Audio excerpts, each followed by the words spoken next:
Silence speaks, service, Abhyas is duty. You are correct in your view that disinterestedness in sadhana is due to the lack of love and devotion. But the problem is how to induce them to love God when there is a lot for them in the world to love and admire. They may perhaps come through inducement, but then only to give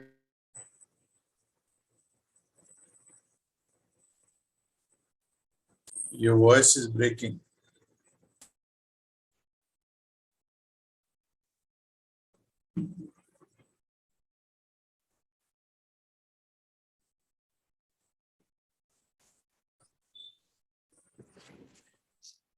bindings, but that may be too much for me. If I take in some of my advanced associates for my help, they too shall thus be overburdened like myself. It is therefore necessary for everyone to look to his own part of duty and to stick to it with sincerity. Few persons seem to realize that service to the mission, beside being part of every Abhyasi's duty, is also highly beneficial to them spiritually. Moreover, that which must be an objective of the Abhyasi may also be pleasing to the master. But what is to be done when people do not take this most commonplace factor into account? Unfortunately, there may be a few who might even get annoyed if they come across anything disagreeable to their taste and liking, even though that might be fair and proper.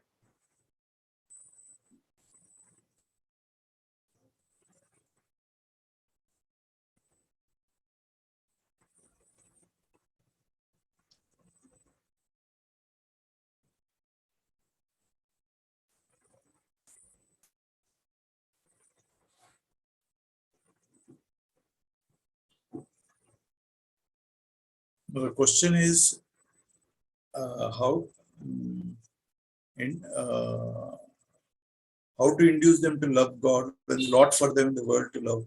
That's why traditionally the you are supposed to think about the ephemerality of life. That means anytime uh, you death can come anytime to anybody without any notice. If you think about it, then you may be induced to think about God. Or you can think about the standard thing like, birth, death, and then old age, disease, and then the defects in the objects. If you think about the impermanency of happiness or impermanency of all the phenomena, which are always in a state of flux. So when things are changing, your body is changing, your mind is changing, your friends are changing, the political situation is changing, economy is changing. I mean, everything is in a state of flux. So in a changing thing, how can you find satisfaction which is of a steady and permanent nature? So by trying to look for happiness in the world, it is you're just trying to. It's a mirage. It's trying to catch a horizon. Actually, trying to see that I'll walk and then I'll be able to meet the horizon and on the edge of the ocean or something. It's not.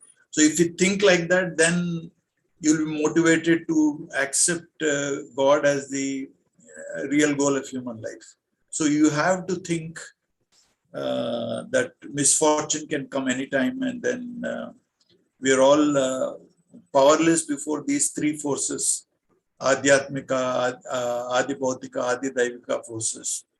Then if you are aware of that, then you realize that safest place for you where you can find happiness is the presence of God inside yourself itself.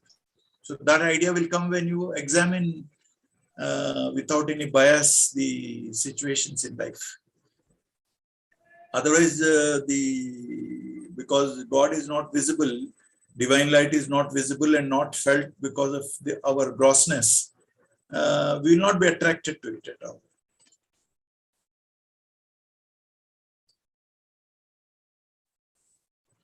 So each person, one of the role of trainer is to see that they get the experience of divinity, they get the peace and calmness they'll feel when they are in your company. And when they compare that peace and calmness and then compare with their life when they are not in touch with God, then they slowly start developing more and more attraction towards the goal, actually.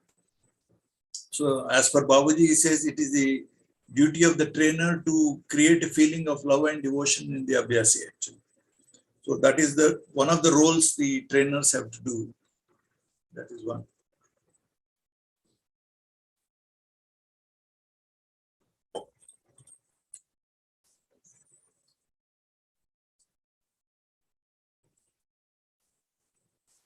Okay, next paragraph we'll read. Okay. Abhyas. I agree with you that from the very beginning, an Abhyasi should devote himself to Abhyas with diligence and persistence. I appreciate the idea and wish you to induce it in your satsang. Introduce it in your satsang. Generally, I find people complaining of the scarcity of time, which is for them a sufficient excuse for not observing regularity in puja.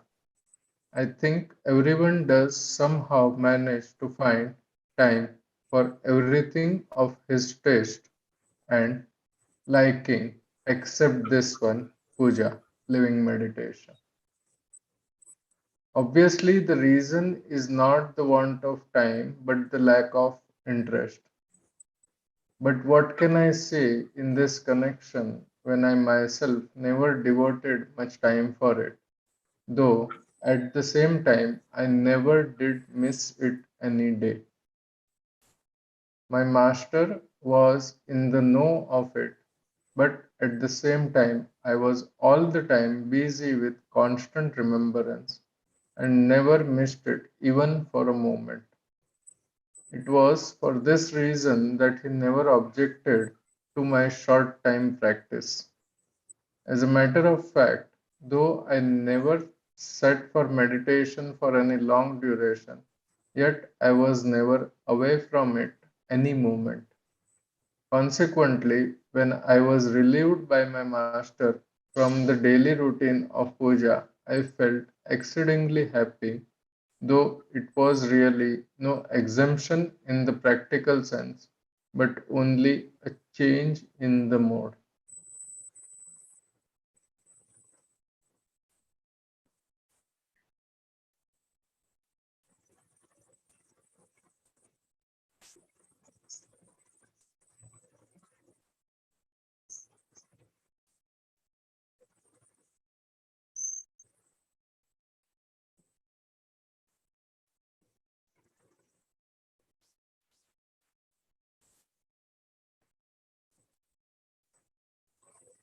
So the importance of constant remembrance and to be in the meditation for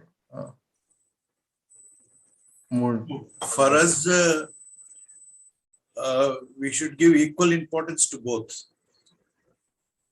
Like, for example, my personal thing, I gave more importance to practice constant remembrance, but then I neglected these things. I think we should give equal importance to both the things. Then a stage comes when meditation becomes natural to you. Living in God becomes a normal default mode, actually. Till that time, I think equal importance should be given to both.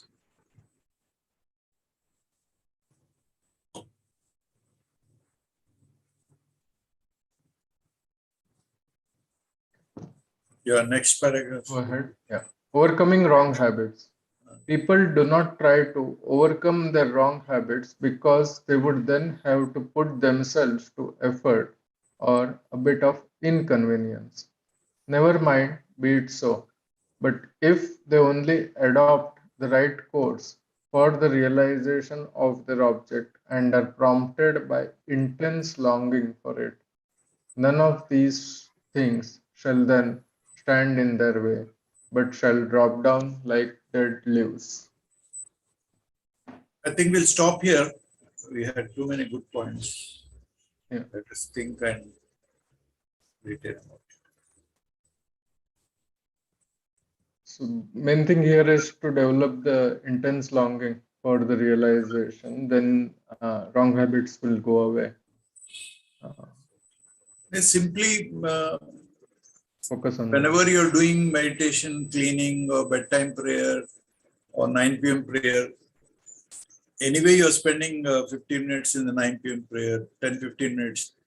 At the time, we should give full, sincere effort. I mean, intention, sincere intention should be there. Then gradually, the bad habits will fall off on their own.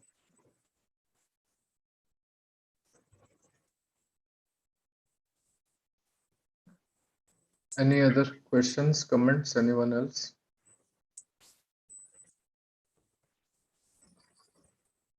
Just linking this one to another other chapter in Showers of Divine Grace, where he says, like, you start to think about positive things, and then the negative things will slowly don't get any water, and then slowly they drop off. I think it's kind of connecting to this last sentence. That's right. Yes.